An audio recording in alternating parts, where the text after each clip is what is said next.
One of the tough things about growing root crops is that they're below the soil, and so you don't see them like you do other veggies like peppers and tomatoes and cucumbers. So you don't really know exactly when to harvest. So my 3 best tips for root crops is that you write down your planting date and your expected harvest date so that you have an idea of when you should actually be harvesting.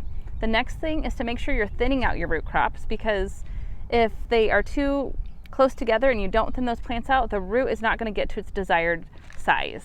And then my 3rd tip is to make sure you harvest out of soil that is moist, because if you don't, those root crops like carrots and radishes easily break off and you may just pull the top off, and then it's tougher to have to dig that root out of the ground. So as you harvest things from this past fall and start growing things for this coming garden, keep those tips in mind.